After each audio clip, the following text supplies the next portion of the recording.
It's the last day of Russia's major economic conference, which has attracted business leaders who control over $5 trillion of industry. President Putin answered some of their questions on Friday afternoon. Cold wars are not triggered by local conflicts, but by global decisions, like the United States withdrawing from the anti-ballistic missile treaty. This is pushing all of us into a new arms race. We do not build our relations, including those with China, against anyone. These alliances are for, not against, and are built with our national interests in mind.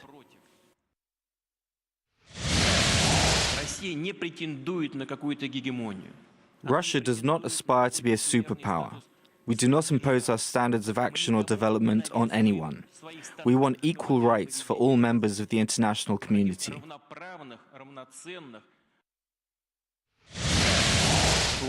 Syria could end up like Libya or Iraq. Before Saddam Hussein was brought down, there were no terrorists in Iraq. So a lot of topics covered there, but the forum in St. Petersburg has also been the stage for multi-million-dollar deals, despite the tense relations between Russia and the West. Murat Gazdiev is RT's correspondent at the forum. In the lead-up to the St. Petersburg Economic Forum, there's a lot of doubt, a lot of pessimism about what might come of it, you know, with sanctions hanging heavy over it, as well as attempts to isolate Russia. But those fears really proved baseless. There were academics, business leaders, CEOs, politicians representing more than half the countries of the world here.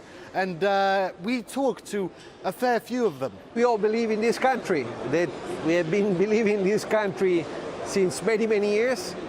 I think this is a country that offers still great opportunities for the business, and we want to be here. We want to continue to be present in this country and to continue to do our work. Russia is the largest country of gas with gas. We are here, we are developing, continue to invest in a very large project, Yamal LNG, a new gas province. And so it's a question of managing risks.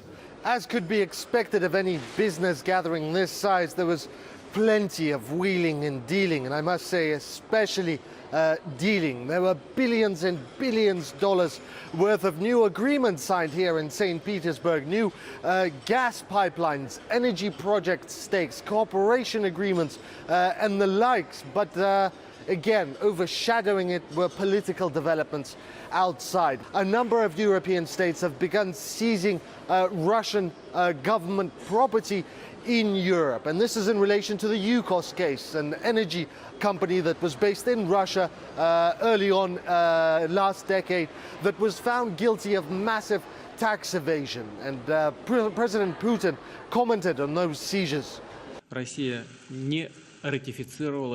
Our position is well known. In such cases, the Hague Arbitration Court only has jurisdiction over countries that have signed and ratified the European Energy Charter. Russia has not ratified the Charter, so we do not recognize the jurisdiction of the court, and we will prove this through established legal means. We will defend our interests. Greek Prime Minister Alexis Tsipras was also there and spoke to the assembled delegates with some harsh words for Europe. He said the world's financial centre has shifted, which Europe needs to recognize and adapt to. The PM also condemned the cycle of sanctions against Russia, blaming it partly on the crisis in Ukraine. Top Greek officials at the forum have been sharing their thoughts on future cooperation between Moscow and Athens too.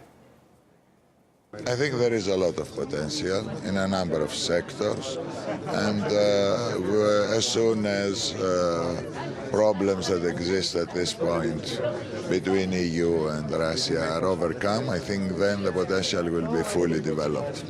Our delegation, both the political and the business delegation, was very successful here, and I think it's a new beginning for the economic relations between Russia and Greece.